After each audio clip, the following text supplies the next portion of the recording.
I would like to start by paying tribute to the victims of Mundakai and Churunlamala. Mundakkai Chooralmala ദുരന്തത്തിൽ അവിടെയുള്ള ദുരിതബാധിതർക്ക് അവർക്ക് ആദരാഞ്ജലികൾ അർപ്പിച്ചുകൊണ്ട് ഞാൻ ആരംഭിക്കുകയാണ്. And say that we all stand with the people who lost family members, who lost property, who suffered. ആ ദുരന്തത്തിൽ ബുദ്ധിമുട്ടിയവർക്ക്, ആ ദുരന്തത്തിൽ കുടുംബാംഗങ്ങളെ നഷ്ടപ്പെട്ടു പോയവർക്ക്, ആ ദുരന്തത്തിൽ വസ്തുവും എല്ലാം നഷ്ടപ്പെട്ടവർ, അവരോടൊപ്പം നമ്മൾ ചേർന്ന് നിൽക്കുകയാണ്, അവരോടൊപ്പം നിൽക്കുകയാണ് എന്ന് പറഞ്ഞുകൊണ്ട് ഞാൻ ആരംഭിക്കുന്നു. While I was coming here in the car, we were discussing what the UDF and Congress party should do for the people who suffered as a result of the tragedy. ഇവിടെ ഉണ്ടായ ഈ ദുരന്തത്തിന്റെ ഫലമായി വളരെയധികം ബുദ്ധിമുട്ട് അനുഭവിച്ച ആളുകൾക്ക് വേണ്ടി ഐക്യജനാധിപത്യ മുന്നണിയും കോൺഗ്രസും എന്താണ് ചെയ്യേണ്ടതെന്ന് ഇങ്ങോട്ട് വരുമ്പോൾ വണ്ടിയിലിരുന്ന് ഞങ്ങൾ ചർച്ച ചെയ്തുകൊണ്ടിരിക്കുകയായിരുന്നു. And unfortunately, we are not in government, so we cannot do what a government can do. ദൗർഭാഗ്യകരമെന്ന് പറയട്ടെ, നമ്മളിപ്പോൾ ഗവൺമെന്റിലില്ല, അധികാരത്തിലില്ലാത്തത് കൊണ്ട് ഒരു ഗവൺമെന്റിന് എന്താണോ ചെയ്യാൻ പറ്റുന്നത് അത് നമുക്കിപ്പോൾ ചെയ്യാൻ സാധിക്കില്ല. So I was telling my sister and Mr. Venugopal that every member of the Congress party, every member of the UDF should put full pressure on the government of Kerala to help the victims of the tragedy. അതുകൊണ്ട് ഞാൻ എൻ്റെ സഹോദരിയോടും ശ്രീ വേണുഗോപാലിനോട് പറയുകയായിരുന്നു, കോൺഗ്രസ് പാർട്ടിയുടെ ഓരോ വ്യക്തിയും ഐക്യജനാധിപത്യ മുന്നണിയുടെ ഓരോ പ്രവർത്തകരും അവിടുത്തെ ദുരിതബാധിതരായ ആളുകളെ സഹായിക്കാൻ ഈ ഗവൺമെന്റിനോട് സമ്മർദ്ദം ചെലുത്തണം എന്ന് ഞാൻ പറയുകയായിരുന്നു. And we also remember the spirit of the people who were victims of the tragedy. ആ ദുരന്തത്തിൽ ഇരകളാക്കപ്പെട്ട മനുഷ്യരുടെ അവരുടെ ഒരു ചൈതന്യം, അവരുടെ ശക്തി, അതും നമ്മളിപ്പോൾ ഓർമ്മിക്കുകയാണ്. We saw with our own eyes the shopkeepers who opened their shops for victims and allowed them to take whatever they needed. അവിടെ നമുക്കറിയാം, നമ്മൾ ഞങ്ങളുടെ കണ്ണുകൾ കൊണ്ട് കണ്ടതാണ്, അവിടെ ആ ദുരന്ത ബാധിതരായവർക്ക് വേണ്ടി സ്വന്തം കടകൾ തുറന്നു കൊടുത്ത് എന്ത് വേണമെങ്കിലും എടുത്തോളാൻ പറഞ്ഞ കച്ചവടക്കാരെ നമ്മൾ കണ്ടതാണ്. We saw how the people of Kerala supported the people of Wayanad. വയനാട്ടിലെ ജനങ്ങളെ കേരളത്തിലെ മുഴുവൻ ജനങ്ങളും എങ്ങനെയാണ് പിന്തുണച്ചത് എന്ന് നമ്മൾ കണ്ടതാണ്. And a good symbol is the Cafe July 30th. Cafe July 30th എന്ന് പറയുന്നതാണ് അങ്ങനെ സഹായിച്ചതിന്റെ ഒരു വലിയ പ്രതീകം എന്ന് പറയുന്നത്. Nofal from Mepadi, who lost 11 members of his family on July 30th. Few days back he opened a cafe called July 30th to honor his wife's dream of opening a cafe. കുടുംബാംഗങ്ങളായ 11 പേരെ നഷ്ടപ്പെട്ട നൗഫൽ എന്ന് പറയുന്ന ആള് ആ ദിവസത്തിന്റെ ഓർമ്മയ്ക്ക്, July 30ന്റെ ഓർമ്മയ്ക്ക് July 30 എന്ന് പറയുന്ന ഒരു കഫേ അവിടെ ആരംഭിച്ചു, പ്രത്യേകിച്ചും തന്റെ ഭാര്യയുടെ ജീവിത പങ്കാളിയുടെ ഓർമ്മയ്ക്കായി. And next time I'm in the vicinity, I will go to his cafe to give him my support. ഇനി ഞാൻ ആ കഫേയുടെ അടുത്തെത്തുന്ന അടുത്ത സമയം ഞാൻ അവിടെ പോയി അദ്ദേഹത്തിന് പിന്തുണ കൊടുക്കാൻ വേണ്ടി ഞാൻ ആ നൗഫലിന്റെ കഫേയിൽ പോകും. And I recommend all others, when they pass by, they should also go and have coffee there. ഇവിടെയുള്ള എല്ലാവരോടും ഞാൻ നിങ്ങൾക്കൊരു ശുപാർശ നൽകുകയാണ്, നിങ്ങളൊക്കെ അതുവഴി പോകുമ്പോൾ അവിടെ പോയി ആ നൗഫലിന്റെ കഫേയിൽ പോയി കോഫി കുടിക്കണം എന്ന് ഞാൻ നിങ്ങളോടും പറയുകയാണ്. It will not be a big thing for you. നിങ്ങൾക്കത് വലിയൊരു കാര്യമല്ല അവിടെ പോകുന്നത്. You will just go and have coffee. നിങ്ങൾ അവിടെ പോയി ഒരു ചെറിയ കാപ്പി കുടിക്കും. But you will give confidence to those who suffered in the tragedy. പക്ഷെ അതിലൂടെ നിങ്ങൾ ചെയ്യുന്നത് ആ ദുരന്തത്തിൽ ബുദ്ധിമുട്ട് അനുഭവിച്ച മനുഷ്യർക്ക് നിങ്ങൾ ആത്മവിശ്വാസം കൊടുക്കുകയാണ് അതിലൂടെ നിങ്ങൾ ചെയ്യുന്നത്. People of Wayanad have the habit of giving confidence to people. വയനാട്ടിലെ ജനങ്ങൾക്ക് മറ്റുള്ളവർക്ക് ആത്മവിശ്വാസം കൊടുക്കുക എന്നൊരു സ്വഭാവമുണ്ട്, ശീലമുണ്ട്. I was in Parliament when my sister came for the first time. ഞാൻ എൻ്റെ അനുജത്തി, എൻ്റെ സഹോദരി പാർലമെന്റിലേക്ക് വന്ന ദിവസം, ആദ്യമായി വന്ന സമയം ഞാൻ പാർലമെന്റിലുണ്ടായിരുന്നു. And she is your new member of Parliament. എൻ്റെ സഹോദരി എന്ന് പറയുന്നത് നിങ്ങളുടെ ഇന്ത്യൻ പാർലമെന്റിലെ പുതിയ ജനപ്രതിനിധിയാണ്. And 5 years ago, you elected me as your member of Parliament. 5 വർഷങ്ങൾക്ക് മുമ്പ് നിങ്ങൾ എന്നെ നിങ്ങളുടെ പാർലമെന്റിലെ ജനപ്രതിനിധിയായി തെരഞ്ഞെടുത്തു. And I was thinking, while my sister was taking her oath, that how has she arrived at the point where she's taking her oath? എൻ്റെ സഹോദരി സത്യപ്രതിജ്ഞ ചെയ്തപ്പം ഞാൻ ആലോചിക്കുകയായിരുന്നു, ഇന്ന് സത്യപ്രതിജ്ഞ ചെയ്യുന്ന ആ തലത്തിലേക്ക് എങ്ങനെയാണ് എൻ്റെ സഹോദരി എത്തിച്ചേർന്നത്. 5 years ago, I also stood and took my oath. 5 വർഷങ്ങൾക്ക് മുമ്പ് ഞാനും അവിടെ നിന്ന് എൻ്റെ സത്യപ്രതിജ്ഞ ചെയ്തു. Of course, it was an older parliament building, a nicer parliament building. പക്ഷേ അന്നത്തേതെന്ന് പറയുന്നത് പഴയ പാർലമെന്റ് കെട്ടിടമായിരുന്നു, കുറച്ചുകൂടെ നല്ല parliament കെട്ടിടമായിരുന്നു അന്നത്തേത്. But we both took our oath and said the same thing. പക്ഷെ ഞങ്ങൾ രണ്ടുപേരും ഞങ്ങളുടെ സത്യപ്രതിജ്ഞ ചെയ്തു. ഒരേ കാര്യമാണ് ഞങ്ങൾ രണ്ടുപേരും സത്യപ്രതിജ്ഞ ചെയ്തപ്പോൾ പറഞ്ഞത്. And so I was thinking, how did my sister arrive at that point? And I realized that it was a feeling inside the heart of the people of Wayanad that made her arrive there. ഞാൻ ആലോചിക്കുകയായിരുന്നു എൻ്റെ സഹോദരി അവിടെ എത്തിച്ചേർന്നത് എന്താണ്.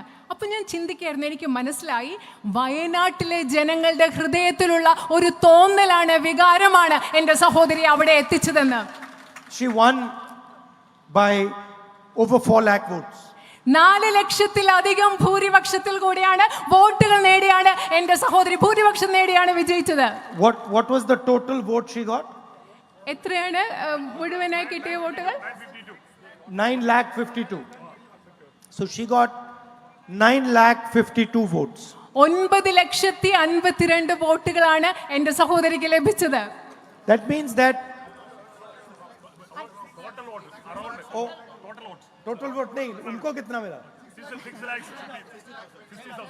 6,60,000. 6,60,000 votes she got. 9,52,000 വോട്ടുകൾ Paul ചെയ്തതിൽ 6,60,000 വോട്ടുകളാണ് എൻ്റെ സഹോദരിക്ക് ലഭിച്ചത്. That means in 6,60,000 people's heart there was a feeling towards making my sister reach that point. അതിന്റെ അർത്ഥം എന്ന് പറഞ്ഞാൽ വയനാട്ടിലെ 6,60,000 ജനങ്ങളുടെ മനസ്സിൽ എൻ്റെ സഹോദരി അവിടെ എത്തണം എന്ന തോന്നലുണ്ടായിരുന്നു എന്നതാണ് അതിന്റെ അർത്ഥം. And knowing my sister, I'm also sure that many of the people who voted for the opposition thought that maybe we should give her the vote, but then they decided to give it to the opposition.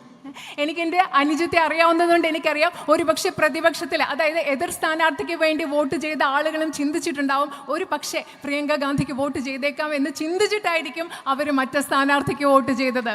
So when we are sitting in parliament, we have to realize that of course we are individuals. പാർലമെന്റിൽ നമ്മൾ ജനപ്രതിനിധിയായിരിക്കുമ്പോൾ നമുക്ക് മനസ്സിലാക്കേണ്ട ഒരു കാര്യമുണ്ട്, തിരിച്ചറിയേണ്ട ഒരു കാര്യമുണ്ട്. തീർച്ചയായിട്ടും നമ്മൾ വ്യക്തികളാണ്. And Priyanka is an individual and Rahul is an individual taking the oath. Priyanka എന്ന് പറയുന്നതും രാഹുൽ എന്ന് പറയുന്നതും സത്യപ്രതിജ്ഞ ചെയ്യുന്ന 2 വ്യക്തികളാണ്. But actually, more than an individual, we are a feeling in the heart of the people of Wayanad. പക്ഷേ സത്യത്തിൽ പറഞ്ഞാൽ വ്യക്തികൾ എന്നതുപരി ഞങ്ങൾ 2 പേരും, രാഹുൽ എന്നതും പ്രിയങ്ക എന്നതും വയനാട്ടിലെ ജനങ്ങളുടെ ഹൃദയത്തിലുള്ള ഒരു വികാരമാണ്. And the people of Wayanad have put trust in us. വയനാട്ടിലെ ജനങ്ങൾ ഞങ്ങളിൽ വിശ്വാസം അർപ്പിച്ചിട്ടുണ്ട്. Put belief in us. ഞങ്ങളിൽ അവരുടെ വിശ്വാസം അവർ അർപ്പിച്ചിട്ടുണ്ട്. And said to us that you please go to the Parliament of India and represent this feeling in the Parliament. അവർ ഞങ്ങളോട് പറയാണ്, നിങ്ങൾ ഇന്ത്യൻ പാർലമെന്റിൽ പോയി ഞങ്ങളുടെ വികാരങ്ങളെ, ഞങ്ങളുടെ തോന്നലുകളെ നിങ്ങൾ പ്രതിനിധീകരിക്കുക എന്നാണ് വയനാട്ടിലെ ജനങ്ങൾ ഞങ്ങളോട് പറഞ്ഞത്. So the most important thing for us is that we are representing the feeling that has sent us there. അതായത് ഞങ്ങളെ സംബന്ധിച്ചിടത്തോളം ഏറ്റവും പ്രധാനപ്പെട്ട തോന്നൽ എന്ന് പറയുന്നത്, ഏറ്റവും പ്രധാനപ്പെട്ടതെന്ന് പറയുന്നത് നിങ്ങളുടെ ആ തോന്നലിനെ അവിടെ പ്രതിനിധീകരിക്കുക എന്നുള്ളതാണ്. So when I see a little child in Wayanad, I say, oh, his mother and father sent me to the Lok Sabha. ഇവിടെ വയനാട്ടിലെ ഒരു കൊച്ചുകുട്ടിയെ കാണുമ്പോൾ ഞാനിപ്പോൾ ചിന്തിക്കും, ആ കുട്ടിയുടെ അച്ഛനും അമ്മയാണ് എന്നെ ലോക്സഭയിലേക്ക് അയച്ചത് എന്നാണ് ഞാൻ ചിന്തിക്കുന്നത്. That means I have to look after him. അതിന്റെ അർത്ഥം എന്ന് പറയുന്നത് ആ കുട്ടിയോ കുഞ്ഞിനെയോ ആ കുട്ടിയുടെ അച്ഛനെയോ അമ്മയോ ഞാൻ നോക്കണം, അവരെ സംരക്ഷിക്കണം, പരിപാലിക്കണം. If I can make him little happy, I should do it immediately. ആ കുഞ്ഞിനെ എനിക്ക് ഇത്തിരി സന്തോഷം കൊടുക്കാൻ പറ്റുമെങ്കിൽ ഞാൻ അത് പെട്ടെന്ന് തന്നെ ചെയ്യണം. അതാണ് ഞാൻ ചെയ്യേണ്ടത്. In the Lok Sabha, we are fighting a political ideology. ലോക്സഭയിൽ ഞങ്ങൾ പോരാടുന്നത് ഒരു രാഷ്ട്രീയ പ്രത്യയശാസ്ത്രത്തിന് വേണ്ടിയാണ്. We are talking about feelings, emotion, affection, love. They talk about hatred, anger, division, violence. ഞങ്ങളിവിടെ സ്നേഹത്തെക്കുറിച്ച്, വികാരങ്ങളെക്കുറിച്ച്, തോന്നലുകളെക്കുറിച്ച്, ഇഷ്ടത്തെക്കുറിച്ചൊക്കെ സംസാരിക്കുമ്പോൾ നമ്മൾ ഏത് രാഷ്ട്രീയ പ്രത്യയശാസ്ത്രത്തെയാണോ എതിർക്കുന്നത് അവർ വിദ്വേഷത്തെക്കുറിച്ചും വെറുപ്പിനെക്കുറിച്ചും അക്രമത്തെക്കുറിച്ചുമാണ് സംസാരിച്ചു കൊണ്ടിരിക്കുന്നത്. We talk about listening to people, we talk about humility. They behave arrogantly. ഞങ്ങൾ ജനങ്ങളെ ശ്രവിക്കുന്നതിനെക്കുറിച്ച്, ജനങ്ങളെ കേൾക്കുന്നതിനെക്കുറിച്ച് പറയുന്നു, വിനയത്തെക്കുറിച്ച് സംസാരിക്കുന്നു, പക്ഷേ അവർ ധാർഷ്ട്യത്തോടു കൂടിയാണ് പെരുമാറുന്നത്. And so, at a higher level, that is the fight taking place. ഈ പോരാട്ടം നടക്കുന്നത് ഒരു ഉയർന്ന തലത്തിലാണ്. It's an ideological fight, it's a fight to protect the constitution. ഇതെന്ന് പറയുന്നത് ആശയപരമായ ഒരു പോരാട്ടമാണ്. അതുപോലെ ഇന്ത്യൻ ഭരണഘടനയെ സംരക്ഷിക്കാൻ കൂടിയുള്ള ഒരു പോരാട്ടമാണിത്. Constitution says all people should be treated equally. നമ്മുടെ ഭരണഘടന പറയുന്നത് ഈ രാജ്യത്തെ എല്ലാ ജനങ്ങളെയും തുല്യരായി കണക്കാക്കണമെന്നാണ്. Prime Minister Modi says Adani is going to be treated differently than every other Indian. പക്ഷെ പ്രധാനമന്ത്രി നരേന്ദ്രമോദി എന്ന് പറയുന്നതാണ് ഇന്ത്യയിലെ മറ്റെല്ലാ ഇന്ത്യക്കാരെക്കാളും പ്രത്യേകതയോടുകൂടി അദാനിയെ പരിഗണിക്കണമെന്നാണ് നരേന്ദ്രമോദി പറയുന്നത്. Prime Minister Modi says doesn't matter if Adani has been indicted in the United States, has been called a criminal in the United States. In India, we will not indict him. അതായത് നരേന്ദ്രമോദി പറയുന്നത് United States of അമേരിക്കയിൽ അദാനിയെ കുറ്റാരോപിതനാക്കി അദ്ദേഹത്തെ കുറ്റക്കാരൻ എന്ന് പറയുന്നു, പക്ഷേ ഇന്ത്യയിൽ ഞങ്ങൾ അദ്ദേഹത്തിനെതിരെ ഒന്നും ചെയ്യില്ല, അദ്ദേഹത്തെ ആക്രമിക്കില്ല എന്നാണ് നരേന്ദ്രമോദി പറയുന്നത്. The Indian Constitution says treat all people in India, all regions in India, all states in India fairly. Indian ഭരണഘടന പറയുന്നത് ഇന്ത്യയിലെ എല്ലാ പ്രദേശങ്ങളെ, ഇന്ത്യയിലെ എല്ലാ സംസ്ഥാനങ്ങളെയും തുല്യതയോടുകൂടി പരിഗണിക്കണമെന്നാണ് ഇന്ത്യൻ ഭരണഘടന പറയുന്നത്. Prime Minister of India says, regardless of what tragedy Wayanad has faced, I will not give them the support that is their due. പക്ഷേ ഇന്ത്യയുടെ പ്രധാനമന്ത്രി എന്താണ് പറയുന്നത്? വയനാട്ടിൽ എന്തു ദുരന്തം ഉണ്ടായിക്കൊള്ളട്ടെ, പക്ഷെ ഞാൻ അവർക്ക് അവർ അർഹതപ്പെടുന്നത് ഞാൻ നൽകില്ല എന്നാണ് ഇന്ത്യൻ പ്രധാനമന്ത്രി പറയുന്നത്. So this is the atmosphere in which we are operating. ഇന്ന് നമ്മൾ പ്രവർത്തിക്കുന്ന ഒരു അന്തരീക്ഷം എന്ന് പറയുന്നത് ഈ ഒരു അന്തരീക്ഷമാണ്. And in a sense, it is the feelings that you have and millions of other people have that give us confidence, that protect us. ഈ അന്തരീക്ഷത്തിൽ പ്രവർത്തിക്കുമ്പോൾ ഞങ്ങളെ സംരക്ഷിക്കുന്നത്, ഞങ്ങൾക്ക് ആത്മവിശ്വാസം നൽകുന്നത് നിങ്ങളുടെ തോന്നലാണ്. അതുപോലെ നിങ്ങളെപ്പോലെ ലക്ഷക്കണക്കിന് മനുഷ്യരുടെ തോന്നലാണ് ഞങ്ങൾക്ക് ആത്മവിശ്വാസവും സംരക്ഷണവും നൽകുന്നത്. It's quite interesting. They have the entire government at their disposal. അതായത് ഈ ഗവൺമെന്റിന്റെ കയ്യിൽ മുഴുവൻ ഗവൺമെന്റും ഭരണ സംവിധാനങ്ങളും അവരുടെ കയ്യിലുണ്ട്. They have the media at their disposal. മാധ്യമങ്ങൾ അവരുടെ താല്പര്യങ്ങൾക്കനുസരിച്ചുണ്ട്. Money, അതുപോലെ സമ്പത്തുണ്ട്. intelligence agencies, അതുപോലെ ഈ രാജ്യത്തെ ഇന്റലിജൻസ് സംവിധാനങ്ങൾ അവരുടെ കയ്യിലുണ്ട്. CBI, ED, income tax, CBI, enforcement directorate, income tax തുടങ്ങിയ എല്ലാ സംവിധാനങ്ങളും അവരുടെ കയ്യിലുണ്ട്. unlimited money. അതുപോലെ തന്നെ കണക്കില്ലാത്ത അളവില്ലാത്ത സമ്പത്ത് അവരുടെ കയ്യിലുണ്ട്. And we don't have any of that. We just have the feeling of the people. പക്ഷേ ഞങ്ങളുടെ കയ്യിൽ അതൊന്നുമില്ല. പക്ഷേ ഈ രാജ്യത്തെ ജനങ്ങളുടെ വികാരങ്ങൾ, ഹൃദയം, അത് ഞങ്ങളുടെ കയ്യിലുണ്ട്. And it is surprising that the feeling of the people wins every single time. It is surprising to me even that the feelings of the people win every single time. എന്നെക്ക് പോലും അതിശയിപ്പിക്കുന്നതാണ്. എന്നെ പോലെ അതിശയിപ്പിക്കുന്ന കാര്യം എന്താണെന്നറിയോ? അവരുടെ കയ്യിൽ ഇതൊക്കെ ഉണ്ടായിട്ടും ഈ രാജ്യത്തെ എപ്പോഴും ജയിക്കുന്നത് ഈ രാജ്യത്തെ ജനങ്ങളുടെ വികാരമാണ് എന്നുള്ളതാണ് എന്നെ പോലും അതിശയിപ്പിക്കുന്നത്. And I am confident that we will defeat the ideology of the BJP. എനിക്ക് ആത്മവിശ്വാസമുണ്ട്. BJPയുടെ പ്രത്യയശാസ്ത്രത്തെ നമ്മൾ പരാജയപ്പെടുത്തും എന്ന കാര്യത്തിൽ എനിക്ക് ആത്മവിശ്വാസമുണ്ട്. I am Priyanka's elder brother. ഞാൻ പ്രിയങ്കയുടെ മൂത്ത സഹോദരനാണ്. And I am talking to my family. ഞാനിവിടെ എൻ്റെ കുടുംബാംഗങ്ങളോടാണ് സംസാരിച്ചു കൊണ്ടിരിക്കുന്നത്. So I will take the liberty of giving her some advice in front of you. അതുകൊണ്ട് ഞാൻ നിങ്ങളുടെ മുമ്പിൽ എൻ്റെ സഹോദരിക്ക് കുറച്ച് ഉപദേശം കൊടുക്കാനുള്ള സ്വാതന്ത്ര്യം എടുക്കുകയാണ്. I know she knows this already, but I'll say it anyway. എനിക്കറിയാം എൻ്റെ സഹോദരിക്ക് ഇത് ഇപ്പൊ തന്നെ അറിയാം, പക്ഷെ ഞാൻ എന്തായാലും അത് പറയാൻ പോവുകയാണ്. that in whatever decision you take, the guide should always be the people of Wayanad. എന്ത് തീരുമാനം നിങ്ങൾ എടുത്താലും എൻ്റെ സഹോദരിയോട് ഞാൻ പറയുകയാണ്, അതിൽ നിങ്ങളുടെ മാർഗദർശി വഴികാട്ടി എന്ന് പറയുന്നത് വയനാട്ടിലെ ജനങ്ങളായിരിക്കണം. There are many people who claim to have knowledge, bureaucrats, big officers, but true knowledge always resides with the people.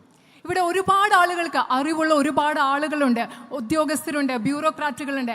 പക്ഷേ യഥാർത്ഥ അറിവെന്ന് പറയുന്നത് എപ്പോഴും ഉള്ളത് ജനങ്ങളിലാണ്. ജനങ്ങൾക്കാണ് യഥാർത്ഥ അറിവുള്ളത്. You want to understand about rice, go to a farmer. നിങ്ങൾക്ക് നെല്ലിനെ പറ്റി അറിയണം, അരിയെ പറ്റി അറിയണം, നിങ്ങൾ ആരുടെ അടുത്തേക്ക് പോകണം? ഒരു കർഷകന്റെ അടുത്തേക്ക് പോകണം. You want to understand the market, go to a shopkeeper. നിങ്ങൾക്ക് മാർക്കറ്റിനെ കുറിച്ച്, വിപണിയെ കുറിച്ച് അറിയണം, നിങ്ങൾ ഒരു കച്ചവടക്കാരന്റെ അടുത്തേക്ക് പോകണം. You want to understand the school system, go to the children, go to the teachers, go to the headmasters. നിങ്ങൾ ഒരു സ്കൂൾ സംവിധാനത്തെ കുറിച്ച് നിങ്ങൾക്ക് മനസ്സിലാക്കണം, നിങ്ങൾ കുട്ടികളുടെ അടുത്തേക്ക് പോകും, നിങ്ങൾ അധ്യാപകരുടെ അടുത്തേക്ക് പോകും, നിങ്ങൾ ഹെഡ് മിസ്ട്രസിന്റെ അടുത്തേക്ക് പോകണം. And I'm sure that she's going to do that. She's going to go to all of you and listen to you. എനിക്കറിയാം എൻ്റെ സഹോദരി തീർച്ചയായിട്ടും അത് ചെയ്യാൻ പോവുകയാണ്. എൻ്റെ സഹോദരി നിങ്ങളുടെ എല്ലാവരുടെയും അടുത്തേക്ക് വന്ന് നിങ്ങളെ കേൾക്കാൻ പോവുകയാണെന്ന് എനിക്കറിയാം. Understand what is disturbing you, understand what is making you happy, understand what is frightening you. നിങ്ങളെ എന്താണ് ബുദ്ധിമുട്ടിക്കുന്നത്, നിങ്ങളെ സന്തോഷിപ്പിക്കുന്നത് എന്താണ്, നിങ്ങളെ പേടിപ്പിക്കുന്നത് എന്താണ് എന്ന് മനസ്സിലാക്കാൻ എൻ്റെ സഹോദരി നിങ്ങളുടെ അടുത്തേക്ക് വരുമെന്ന് എനിക്കറിയാം. And respect the millions of people whose feeling has sent you to the Lok Sabha in the first place. അതുമല്ല, നിങ്ങളെ എൻ്റെ സഹോദരിയെ ലോക്സഭയിലേക്ക് അയച്ച ലക്ഷക്കണക്കിന് ആളുകളുടെ ഹൃദയവികാരങ്ങളെ ബഹുമാനിക്കുക എന്നതും എൻ്റെ സഹോദരി ചെയ്യും. അതും ഉപദേശമായി ഞാൻ പറയുകയാണ്. And I've said it many times that she's your official member of parliament, I'm your unofficial member of parliament. ഞാൻ നിങ്ങളോട് ഇത് പല പ്രാവശ്യം പറഞ്ഞിട്ടുണ്ട്. എൻ്റെ സഹോദരി ഇന്ത്യൻ പാർലമെന്റിലെ നിങ്ങളുടെ ഔദ്യോഗിക ജനപ്രതിനിധിയാണ്, പക്ഷേ ഞാൻ നിങ്ങളുടെ അനൗദ്യോഗിക ജനപ്രതിനിധിയാണ്. Only Wayanad has this, no other constituency has this. വയനാട്ടിന് മാത്രമേ ഉള്ളൂ, വേറെ ഒരു നിയോജക പാർലമെന്റ് മണ്ഡലത്തിലും ഇങ്ങനെ രണ്ട് ജനപ്രതിനിധികളില്ല. And so if you need something repeated, I'm always there to do so. നിങ്ങൾക്ക് എന്തെങ്കിലും വേണമെങ്കിൽ ഞാൻ എല്ലായ്പ്പോഴും നിങ്ങൾക്ക് വേണ്ടി അവിടെയുണ്ട്. Thank you very much and all my love to every single person in Wayanad. വളരെയധികം നന്ദി. വയനാട്ടിലെ ഓരോ വ്യക്തിക്കും എൻ്റെ എല്ലാ സ്നേഹവും. UDF, LDF, everybody. UDF ഐക്യ ജനാധിപത്യ മുന്നണിയുടെയും ഇടതുപക്ഷ ജനാധിപത്യ മുന്നണിയുടെയും LDFന്റെയും എല്ലാ പ്രവർത്തകർക്കും എൻ്റെ നന്ദി. It was an honor for me to be your member of parliament. നിങ്ങളുടെ ഇന്ത്യൻ പാർലമെന്റിലെ നിങ്ങളുടെ ജനപ്രതിനിധി ആയിരിക്കുക എന്നത് എന്നെ സംബന്ധിച്ചിടത്തോളം വലിയൊരു ആദരവായിരുന്നു. Namaskar. നമസ്കാരം.